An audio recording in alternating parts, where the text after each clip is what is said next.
Hello and welcome to the Butts to Nuts podcast. Oh shit, I forgot the intro. You forgot it. Do it again. I'm Ben Charlesworth. This is a movie review podcast. Oh, you fucked it up. You fucked it up. okay. Hello. Welcome to Butts to Nuts podcast. This is a movie review podcast hosted by me, Ben Charlesworth. Hosted by me, Scott Charlesworth, and my brother, Ben Charlesworth. Coming to you Scott, live from how our are you back going? room. No, that's... Yeah. Hello and welcome to Butts to Nuts, a movie review podcast. Hello and welcome to Butts to Nuts, a movie review podcast hosted by me, Ben Charlesworth, and my brother, Scott Charlesworth. Scott, how are you feeling after the movie? There we go. Now you get it. Yeah, it's been a while since we've done one of these. We've been going into the reserve bank. It's been a bit of a riff of a couple of 2 weeks. We've been riffing. It's been crazy. Ben's been sick with the flu. He had the legit flu, not just the I got a cold. I don't feel so well. I have the flu. No, he actually had the flu and couldn't get out of bed. It was something. That is true. A lot of people used to say that. Oh mate, I've got a bit of a cough. I think I got the flu. Mate, listen here. Shut the fuck up. All right, go sip some Dimetap. Bruce, we love you, but come on, mate. Suck on some Listerine. It'll be gone in the morning. Have a Strepsil. You'll be right. Yeah, come on, mate. Bruce, we love you, but come on, mate. Yeah, come on, mate. You just clutching at straws here.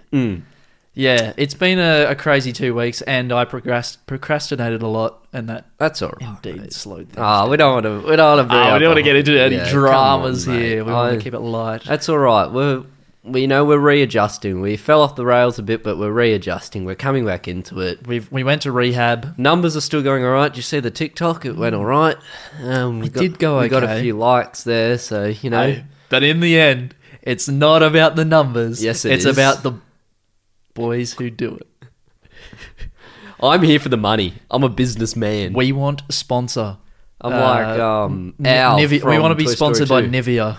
Yeah, we want to be sponsored by Nivea, sir. But some toy company like Hasbro or Toys R Us. I reckon Mattel. I'm more of a Mattel kind of guy. I'm more of a Tonka kind of guy. I reckon they would be a good sponsor. Hey, well, do kids even play with Tonka anymore? I don't know, mate. You're bloody slapping your Tonka all over the place. I am actually. I'm a little bit of a Tonka boy. For the past 2 weeks, you've just been tonking around. I'm going, mate, go on. Speaking of Tonka, because there are Tonka trucks in this movie. Are they specifically Tonka brand? Yes, they are. Are they specifically Tonka brand, though? I cannot confirm, but we did watch the absolute masterpiece that is Toy Story 3 today. I mean, as keen listeners know, we've been working our way through this amazing franchise. It's quite obvious what we're doing here. We probably should have established that at number 1, but we established that at number 3 because we're keeping you teased. That's right. You're on the edge of your seats here.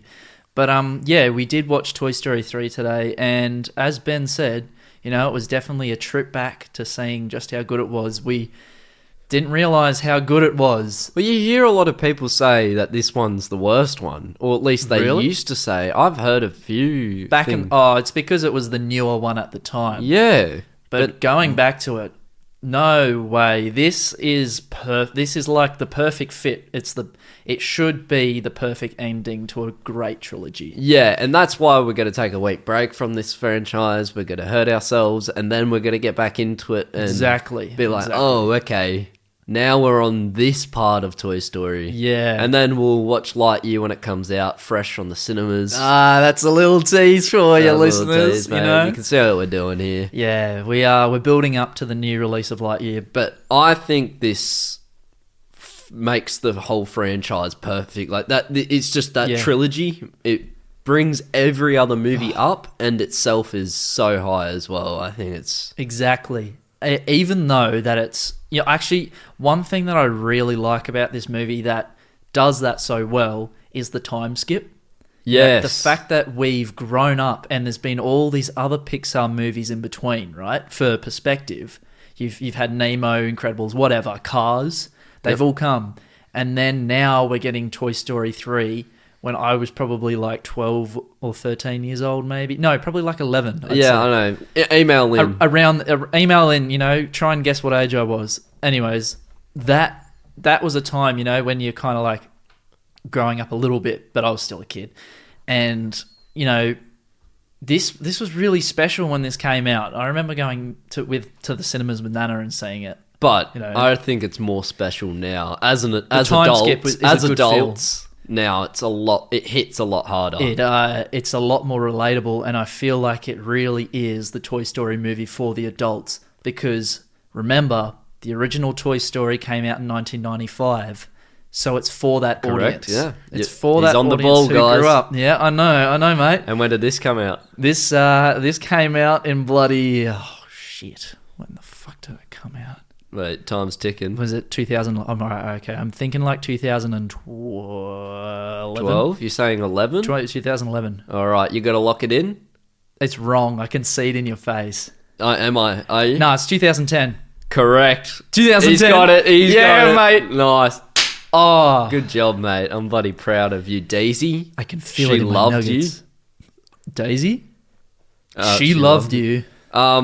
I'm going to get straight into it, get the right meat and potatoes. Please do, man. Please do. I loved it when when Woody's like, everybody come down one at a time. And then Ham just hears, everybody come down together and they all just go down. That's like the Toy Story humor that we've heard throughout the whole thing. Yeah. It's stuff that contradicts itself, or, you know, just the characters misinterpreting things that Woody says and all that sort of stuff. Oh, man, it's just beautiful. It's the gang getting together and they're going on their last adventure. Well, quotation marks. Speaking of gang, I don't want to get too political here. We are, strictly speaking, just, you know, very middle ground podcast. Yeah. Are they Bloods or Crips?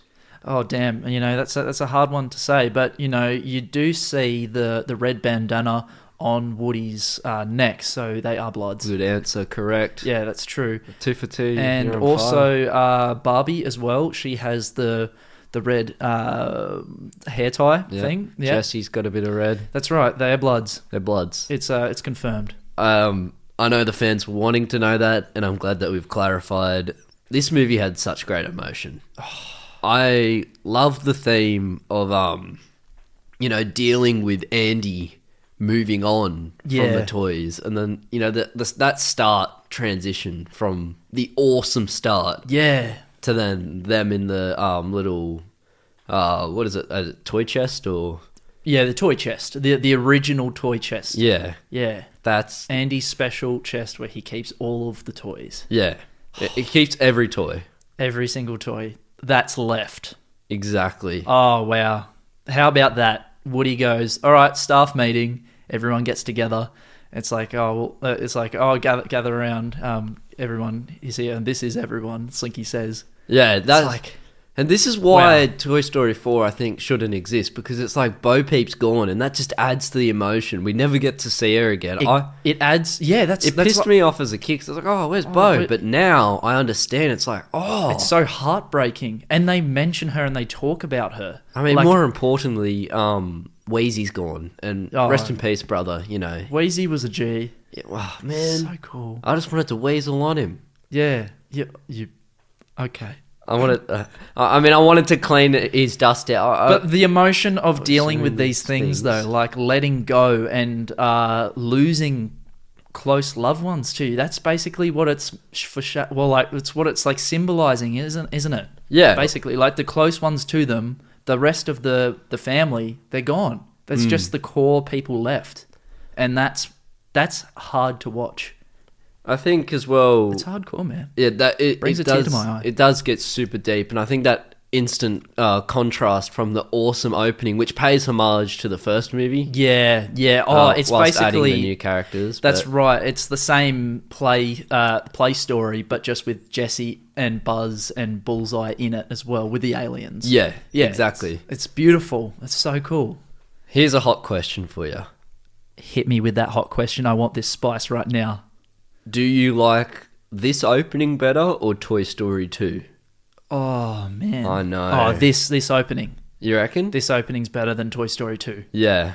Because even though the Buzz opening is very, very cool, this has another level because it is attached to the first opening, the first Toy Story opening. It's deep. That's the deepness that you want, and it's connecting you back to that very first movie straight away.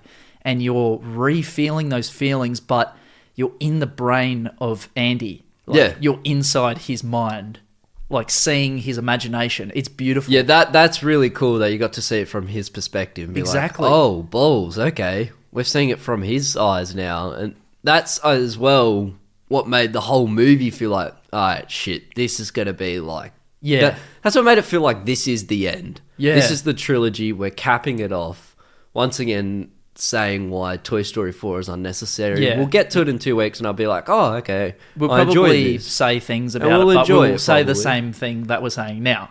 But I just feel like it's just perfect. The end of this one saying, ending the film. Well, technically not the last bit of dialogue, but saying "so long, partner" as Andy drives off. Oh man, and he's with Bonnie and that. Yeah. We all know that the toys are going to have to go through this again with Bonnie. But it's just like the cycle renewed, and it's just beautiful. Like, they're still together, and it's the same thing as we were talking about, toys being passed down generations. Yeah. With Woody, this is like the next generation to another family. But there is a huge risk now that they're with Bonnie that they could get split apart. That's when right. Bonnie grows up. Because and the family could go. They don't know what's going to happen. Like, the future is unpredictable. There's definitely going to be someone's gone. Okay, so toys seem to live forever until they're broken in this universe. Yeah. It's like, is there any time a point where they're just like, nah, I just don't want to do anything anymore. I've had a good life. See you later. And they just stop existing. Well, they kind of like tapped into the lore of a toy goes AWOL. Maybe that's kind of, sort of... Oh, that's kind of them going living Toy Story 4. That talks about Toy Story 4. Because Bo goes AWOL. Yeah. But that's just them living on their own, isn't it? Yeah, it's like they've gone from their true purpose of being entertainment. Well, what can they do? They can't eat. They can't shit. Then if you can't eat and shit, you can't enjoy life. What's there to life? If you can't eat and you can't shit, you might as well just not exist. You might as well just die right on the spot. I mean, if I couldn't shit tomorrow, I would be so sad. Yeah, well, I mean, you shit for half the day. Yeah, so that's half your day time. Gone. That's 6 hours of your life gone. Like, every what single am I going day. to do if I can't shit? If you multiplied that by 7, my God, that'd be a lot of hours. That would be so many hours. You'd be shitting like not at all because you wouldn't be able to shit. That's what we pre-established before. And now I'm referring to what we said before. Damn, you've got this all figured out, and I'm so glad that I can shit. But speaking of farting, yeah. I want to talk about toy logic a bit more because Buzz in the garbage truck says, "Oh, sorry, was that me?" Oh, yeah, that's a bit of a callback to Toy Story 2 when he fart, like it's the bloopers at the end and like one of them farts in the box. Yeah, but that's not canon. Yeah, it's not canon. But does that mean that toys can fart? It must do. I also have another logic problem. The anatomy of toys. Yeah, I wouldn't say what's going on inside. That's not a logic problem, but I have another point, but I want you to hit me with one and then I'll... Yeah, okay, all right. Well, I just think the pacing of this movie is literally perfect. Oh. As you said before, you mentioned emotion. Hands down, thumbs up. It takes us through a perfect balance of suspense, humour, and nostalgia, and adventure. All of those balanced perfectly. It is more of a serious movie, obviously. It is more of a sad movie, but there are such good humorous moments. Like, for example, when Mr. Potato Head is like a cucumber. Like when he's a tortilla. Yeah. With the pigeon and stuff, and like experimenting like with what they can do as toys further, and the animators with the technology that they have at this time being able to do more creative scenes because they can do that with this they animation. threw their balls to the wall. They went butts to nuts here. All out action. Bloody self-plug there. Anyways, but share it to a friend. The emotion is real, and they do such a good job of making sure it feels as natural as possible, and there is not a moment that feels dull or feels like it shouldn't be there. Yes. For me, at least. That's... Yeah. No, you're right. Everything flows so perfectly. You don't spend too much time at Sunnyside. You don't spend too much time with one character either. Yes. And I liked the little bit of a deviation from Woody because, like, he's not in this movie all the time. Like, there are some good portions of this movie where he's not. Yeah. But when we carry back to Woody, we get the old sense of adventure. Yeah. Like, from 1 and 2 with Buzz going out with the boys on the road and stuff, like that adventure is just a solo Woody adventure now. But then he discovers the toys at Bonnie's house and whatever. But that sort of thing is what I like, the balance between the two sections and the changing environments and stuff. It all feeds into the perfect pacing and the balance. And Woody could have just been greedy and stayed at Bonnie's and left them at Sunnyside. He could have got sucked up into the moment and just been like, nah, fuck them, you know? I mean, I would have. Come on. Yeah. If you had the opportunity. They were going to ditch you. They didn't believe you about the attic. Bro, just leave them. Yeah, get out of there. Leave. You tried to save them and they said no. They're not true friends, all right? Just get out of there while you can. You should only have a friend in yourself. Do a Lotso and be a Sigma. Be a Sigma and be a Lotso. Not a little Woody bitch. Yeah, exactly. Lotso's a Sigma. His origin story makes him a Sigma. Oh my God. Don't rely on them bitches, man. Andy's probably going to go to college and get some bitches on his dick now. With his yee ass. Was it yee ass haircut? Go get some bitches on your dick.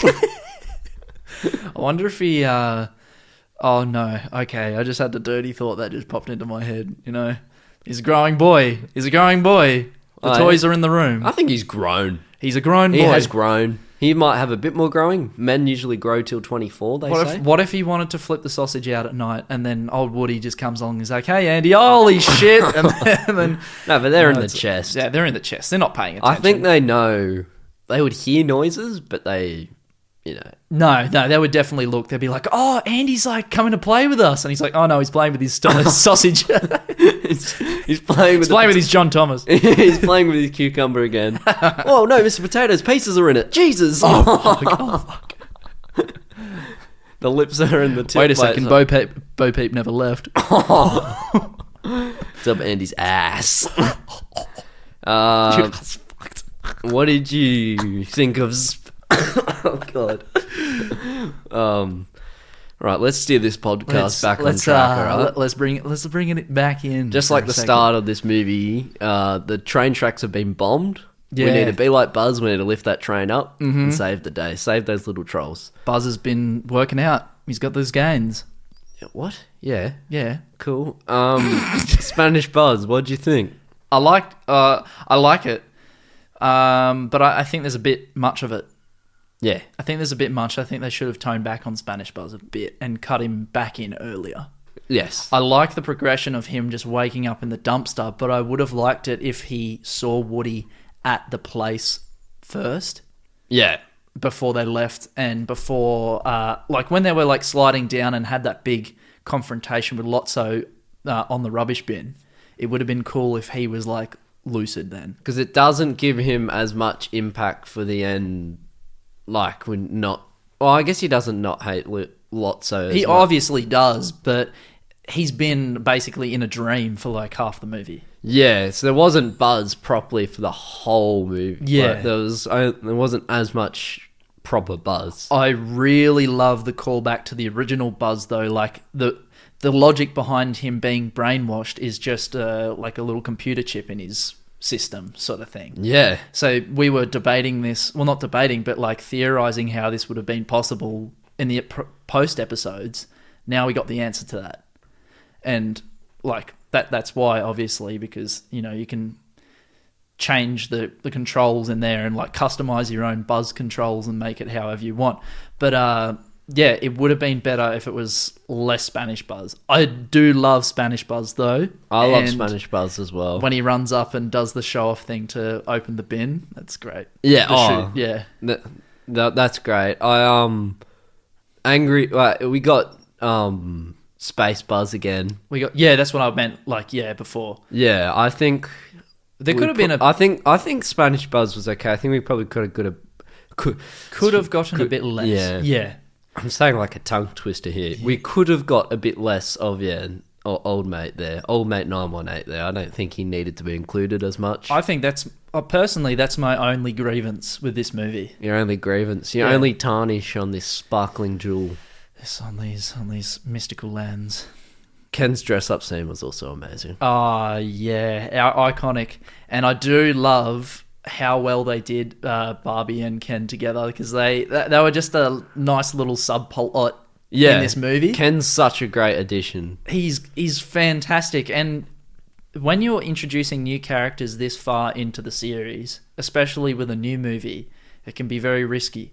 Mm-hmm. You know, you got to be able to do it right, and they bloody pulled it off with this. Yeah. So Ken being conflicted with, wanting to side with Lotso because he will get in trouble, he won't be able to stay in his house or whatever, but also seeing the light side with Barbie and stuff. It's just, it was cool, and just him grooving out in the room is such a good change in tone from like the sneaky, suspenseful stuff. Yeah. It just really brings it up. Because this is like, a lot of people say it's a Prison Break movie. It is a Prison Break movie. Yeah, Shawshank, but for toys. Yeah, legit. Yeah, that's so cool. What was I going to say? Oh, well, you got a point? Yeah. Oh, hit me with a point. The caterpillar room, man. Oh, I hate that. That scene does its job. It makes you absolutely hate children. What is happening. You hate kids. Just fucking get rid of them. I'm sick of them. You know? Why have them? Teach them to play with toys properly. Let's end the human race. Stop it at the start. Get it right or get out. Yeah, so the caterpillar room was fucking brutal. Just disgusting, you know, all the slobber and the paint and the scratching and the absolute ruining of these toys. In real life, obviously, they would be destroyed and broken. Yeah. It's just so sad to see objects treated that way. Yeah, people are just dumb. We've said it in every movie. Take care of your things. Yeah, take care of your things. Don't be a fucking dick about it. Like, I know that these are, 2-year-olds playing with stuff, but at the same time, you wouldn't just chuck a 5+ toy in with a 2-year-old. You know, you give them Mobilo or you give them like Duplo or something that they can chuck around and not get caught in their faces. And it shouldn't be Lotso's job to put them in there. It should be the preschool's Bonnie's job. mum, what is she doing? Taking like, toys and... here's some toys. Oh, I wonder where they went. I guess the box just fucking moved. Yeah, you idiot. Just, Bonnie's mum, what are you doing? Like, Jessie and all that don't deserve to be in the caterpillar room. That makes sense because a caterpillar comes before a butterfly. And then it goes into the cocoon, which is the bathroom. Yeah, Milky Chance writes a song. Oh, fucking Milky Chance. Yeah, Milky Chance writes a song called Cocoon. Cocoon. And then they spawn into a butterfly. Yeah, and there's no Milky Chance song as of 2022 called Butterfly. Yeah. Stay tuned. We may have just predicted something. Come back in 3 years. I think we've done it. That would be pretty epic. That would be pretty epic. I want to talk about Lotso's story because we have delved into tragedy here and heartbreak, but we have some time for more. This whole movie is tragedy and heartbreak. That's why it didn't respond as well with some children. Yeah. Potentially. That's it. Man, it's just like... The whole Daisy backstory is like another Jessie and what's her name story, Emily. Emily, yeah. It's like it's another one of those, but in a different sort of way. Her forgetting them at the park is like, oh man, she's in like the peak of her playtime sort of era. That I forgot her name again. Daisy is at this Daisy point in the flashback. She loved you. In this point in the flashback, she's like at the peak of like having toys and playing and stuff like that. She's 21. She's clubbing. That's right, and leaves them at the park. And you know what I really loved about Lotso's character in this was the comparison to Woody. Like it wasn't actually shown, but I just made this link in my brain. Very similar. Like. The amount of dedication to go back to the house and find her again. Like I saw that comparison with Woody, but the only difference is that Lotso obviously snapped because he was replaced. Yeah. And that would do anything to like... Sorry. Did you just interrupt my flow with one of your gaseous farts? I'm keeping it in a cocoon by keeping my legs I hope sheltered, that fucking doesn't so it's sting. going to hibernate for like 20 minutes, and then once the podcast is done, I'll let it out. Oh, God. Oh, a little bit's fallen out. Oh, no. Just keep going. You were going so well. Oh, you just ruined my flow. You probably with your couldn't even gas, hear man. that on the mic, bro. The mic didn't even pick up the fart. I felt your fart vibrations. So now you just stopped for no reason. And anyways, so Lotso seeing that, and then the snap, obviously, the Thanos snap. All right, now you've lost me a bit. Now you've lost me a bit. You were on a good flow. I'm sorry, okay? My anus was calling. Your ass is just so distracting sometimes. Thank you. I tried to let it out silently. I did. I actually did. I didn't think it... It's actually very warm under my cheeks right now because I'm keeping it hibernated. I'm sure if you cupcaked it, I would still be able to smell it. Yeah, I'm doing a Milky Chance cocoon. But don't cupcake it, though. It's going to go out as a butterfly. Yeah. Or maybe there's just a big caterpillar sitting in my pants right now. Oh, God. And that's not the first time. No. But yeah, so... It happened to me the other day. It's heartbreaking, and it makes for a very good antagonist.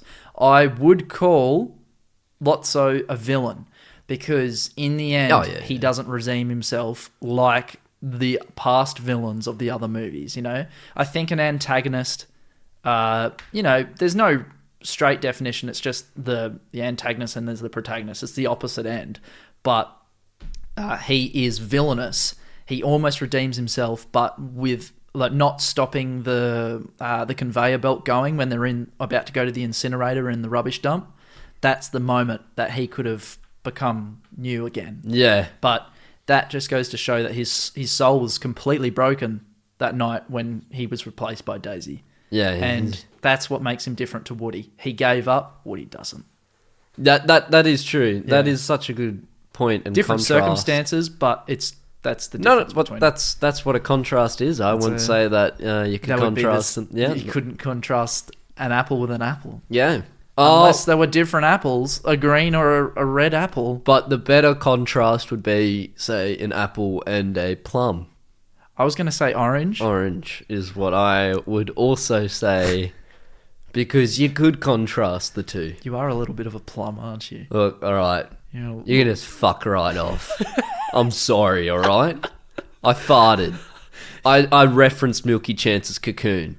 I listened to your Lotso analysis, and I'm sorry I didn't have much to add. Yeah. It was too good. You've basically said the perfect piece. Heartbreaking moment. Another one I have for you. Here we bloody go. The moment when they're in the incinerator and they hold hands. They're just like, you know what? We're going to die here. We might as well be together as a family. And that is just like... I teared up there. Yeah. They did everything. The whole... another theme of this thing is like... Your family's close, man. Yeah. And you do whatever, anything for them to just keep them together. That's right. The close-knit group, they'll do anything for each other. Woody will do... Beautiful. And then when Andy says as well, when he's giving the toys to...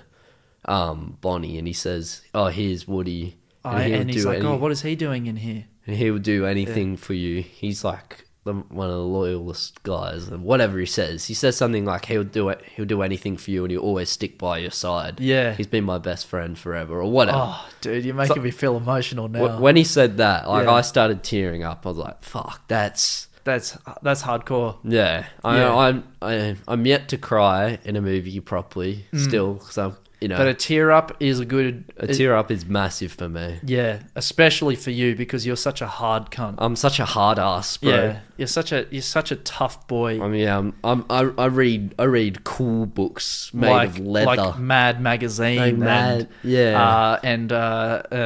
Leviticus, and naughty books.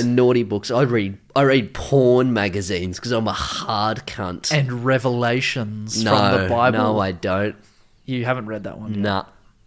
Because I'm hard. I'm not going to spoil it for you. Only weak boys read that. Was there dragons in it and angels? More like nerds. Leviticus is where it's at. Yeah. I half agree. You half agree? Yeah. Mr. Potato Head definitely touched poo. He definitely did. There was a couple of Lincoln Logs in there. Yeah, he definitely touched poo. Yeah. Ham just looking at Rex is like, I don't think those were Lincoln Logs. I feel like as well, Mr. Potato got pen on him. He did. And yet the hose just hosed the ink off. Yeah, the magical hose just like got rid of all the scratches and the paint from Jesse's hair. Yeah. All the scuffs and stuff. Not a problem, just an observation. Just an observation. I mean, you wouldn't want Bonnie having filthy toys. Like, she's not going to fucking take those toys. I'd be pissed if they were filthy as well. If they were broken, I would just be like, nah, get fucking like there was three moments where you could definitely tell something was put in place just to keep the plot moving, and yet it didn't bother me. Mrs. Potato Head's eye to realise that Andy didn't actually try and throw them out. Yes, yep. The aliens walking over to get the claw to save them at the end, to get them out of that situation, and the one I mentioned just before. But none of them were very predictable. You know, if you're watching this movie the first time, they catch you, and that's great. And you had a third one? The third one was the one I mentioned at first. The eye? No. Something. Fuck, we mentioned it. We literally just said it. Did we? Yeah. Oh, well, you said it. I said it. It's in there. Yeah, wind back. Go listen back. Send us an email. Send us a DM. Leave us a comment, a 5-star review. Woody's dancing's also weird at the end. Oh, that was fucking weird, man. I don't like his dancing. I don't like his dance. That makes me laugh, though. Yeah. And just Ragdoll Woody animation is the best. It's just so How's my levels? I feel like I wasn't talking into the mic that whole time. You are talking to the mic. I mean, I can just boost you a little bit. It's okay. I'm directional because I'm probably not as directional as I could be. Oh, yeah. Keep it there. You're like pretty hot now. Shit, so sorry. No, it's fine, I've probably been fucking shit this whole time. It's been sounding good to me. Stop it. Okay. Woody's little escape, the first escape, so smooth. Oh, so smooth. That is such a great scene. He's just such a quick thinker. And with the cleaner, he's like almost got caught. It's like, that's better. Yeah, shout out to the cleaner. He's probably doing the most work there instead of Bonnie's mum. Can you imagine that? What he has to clean up? There would be so many shits he would have to clean up. Yeah. I mean, that's just every cleaner, honestly. But humans don't improve. They just get worse. They progressively get worse to shitting in a sandpit and then to shitting on the toilet seat. Or at the train station. Really? Yeah, man, there's just... What? Did you see this the other day? Oh, well, I've seen it before, but the toilets are always filthy. They've always got, like, crap on the floor and stuff. And you always come home with brown fingers and you make me lick them, and I'm like, bro, what the hell is this? Yeah, maybe I shouldn't have revealed that detail to you, and now you're going to know what it is. Now I'm never going to do it. It's not chocolate fudge. Fuck. It's mocha. It's mocha fudge. It's mocha fudge. I think this is an amazing way to cap off the series. It just wraps everything up and brings really a lot to the table as an individual project, but I think it's as well a capping off piece that really does well. And a couple of little details as well. I love the imagery of the clouds. You know, at the end when it pans up and it's just the clouds. They're Andy's clouds. It's his room. Or Andy's now driving his mum's old car. Oh, yeah, that's right. Yeah, I didn't even notice that. You know, just little things like that, you know, just paying attention to detail and keeping it there. Molly's reading a tween magazine. It's all there. It's all there. Man, she just fucking throws Barbie in that box like nothing. Yeah, I know. That's so sad. Molly's one of those toddlers. She was one of those toddlers. She was one of those toddlers. Yeah. She put slobber on Mr. Potato Head. She's a different breed. Yeah, she's not Andy. No. Andy's where it's at. Well, Andy's still a step below what we were, I believe. He's a bit rougher. He's a bit rougher, but he's just very... No, I would say he's very dynamic. Yeah. Yeah, that's putting it in a nice way. But he never damaged them. All right, you got any final words? Well, I just want to touch back on the ending. Yep. I love how wholesome it is. Yeah. I just love how wholesome it is, and it's the passing on of the toys. Obvious, like we've talked about this, but it's such a special thing. And I know, like, you know, you gift something down from a generation, it's just... it hits different. And it's good to see that the mum's actually doing some work this time. Weeding. Yeah, like cleaning up the garden. Yeah. Just sitting on the desk. Accepting toys. Talking to Andy's mum. Yeah. Come on. What, lady? And then you see she has a nice gardening hat though. I like that hat. She's nice. She's nice. Such a nice person. She was actually. She was. She's nice. alright. She's pretty cool. I actually did like her. Yeah. The dad, on the other hand, didn't see any of him. What the fuck are you doing, bro? We don't know. We don't know. He was raking something. He was raking leaves or sticks. Or toys. There could have been more toys that we didn't know about. He was just raking them, throwing them out. And just pooing on train toilet seats. Yep. And pooing for the cleaner to clean up the old man. Man, this is such a good movie. It's a really, really good movie, and you wouldn't think that with the time gap in between 2 and 3 that they would be able to pull this off, but they bloody did. 11 years. 11 years. This is a legacy sequel. It is a legacy sequel, and it's fucking beautiful. Alrighty, do we I think we get into some I can't remember the order. Trivia time. Well, first one. Tom Hanks and Tim Allen insisted that they record their lines together. Usually not a thing they do in animated movies, but they thought they'd do it themselves. Actually, bit of reverse backhand trivia here. I'm pretty sure that the guys on the Batman animated series did that too, like Mark Hamill and Kevin Conroy. Yeah, Kevin Conroy did the same thing. At moments and parts, they did that. But that is a very. And where's your proof? I've seen it on YouTube. Do you have the research trivia from IMDb? The internets have told me. I saw it from a YouTube video. Your own two eyes? Yeah. Wow. For inspiration for the Sunnyside Escape, the Pixar staff watched numerous prison movies. Yeah, The director said, there are a lot of prison movies out there, and I think we watched every single one of them. Did you watch every single one? Yeah, that's bullshit. Come on, mate. Come on, you just watched Shawshank Redemption. And Escape from Alcatraz starring Clint Eastwood. We should watch that. We should should actually watch that, because there's a lot of talking and theorizing about that one. There was one with Robert Redford that I watched once. But I don't think it's a prison escape movie. We should also watch Blues Brothers, because there's prison in that. Yeah. I mean, if we were going to get into every movie that has a prison, I think it would be a pretty large list. We should also watch the Justice League movie, because that has a prison in it too. Does it? What's the prison? There's a prison. Belle Reve. Is it Belle Reve? There's Rikers Island. I'm pretty sure. Marvel. That's all right, and then there's Strikers Island in DC. Really? Yeah, I don't know which one came first though, so I can't say. I think Rikers. Here's a bloody Marvel stand, mate. One of the actual prisons in Marvel is real. I think Rikers might be real. And then there's Strikers Island. Or there's one of the ones near New York is an actual real prison. Anyways, that's getting off topic, but for Big Baby's one line for the entire movie, Mama, the crew had a lot of babies audition, so that was a real baby. Oh, what? The baby that was chosen was named Woody. What? In fact, director Lee Unkrich joked that this was the reason why they chose the baby. Obviously, it wasn't. Excuse me, that's weird. I know. Who the fuck names their child Woody? We're going to get an actual baby to say. I mean, I guess you're being faithful to everything, but that's so What strange. A stupid name for a baby. Just get... Poor Woody Harrelson. Poor Woody Harrelson. As we said before, just don't have any babies. End it now. The human race has already gone too far. Let's save this planet. Just stop having babies. Well, just give it 10 years and then you can keep going after that. Or just stop. Yep. Or just stop. Just stop. Letterboxd review. This one's a bit more wholesome. This whole trilogy, man. This is one trilogy to me that actually got better with every film. Yeah, they're pretty straightforward with no twists or plot complications, but that doesn't matter. What does matter is these movies and everything in them just feels right. Yeah, that's pretty spot on.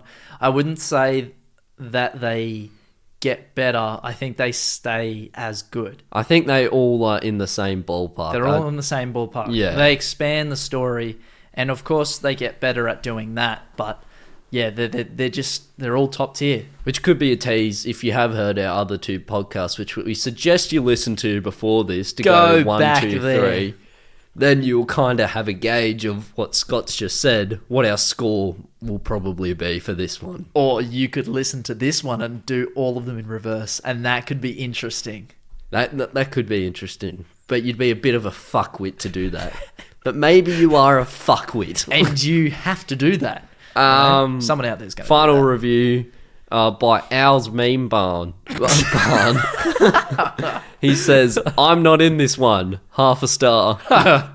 So respect to Owl. Yeah, he's poor still Owl. out there and he's pissed. Man, he didn't get to send the toys to Japan and make heaps of money. Yeah, Owl's Meme Barn. I would have liked to see, I reckon, let's get a Disney Plus show of just Owl and what he's been doing. Like, he's in crippling debt. He's probably dead at this point because he was selling everything for a buck at the end of 2. And yeah, so he probably had to sell his business and he had to sell his apartment and his car. He's living on the street.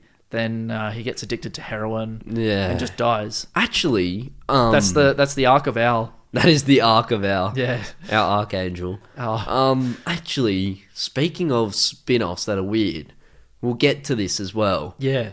But you remember Forky in number 4? I do now. Yeah, now you remember. Oh, yeah. Forky. I wasn't a fan of Forky that much, but we'll see how we go. We'll see how we go. Excuse me. They made a spin-off show of Forky on Disney Plus. I remember that. Forky Asks a Question. And that's technically... They did do a spin-off of Toy Story 3, though. Like a Christmas special or something. They did a few spin-offs, yeah, but... Of Forky? Of all characters? They made a TV show of Forky, yeah. Well, okay, let's not get too deep into that because I don't want to bring disappointment onto this. I don't want to bring it onto right number now. 4, but like... But I understand. That's a weird thing to do. And we'll get to 4 when we come to it, obviously. We'll get to 4. This has been incredible. This has been bloody incredible. Should I go first? I will. Please give me the 9.5 nugs out of 10. Hey mate, I think we're in a bit of an agreement here. 9.5 nugs out of 10 from me as well. And before we leave, I just want to say next week, yes, we're having a bit of a break from the Toy Story because this is the original trilogy. We are going to throw in a bit of a crazy movie. Then we'll get back into Toy Story 4 and Lightyear. See you later. This is the end of the episode. Thank you for listening to the Butts to Nuts podcast. If you enjoyed the podcast and want to support us, you can do any number of these 3 things. Number 1. Tell a friend, a family member, or even a random person off the street to listen to our podcast. Number 2. Leave a review. The higher the better. Number 3. Follow and support us on our social media platforms, being Instagram, Twitter, and TikTok, all with the usernames Butts to Nuts. Again, thank you for listening. See you next week.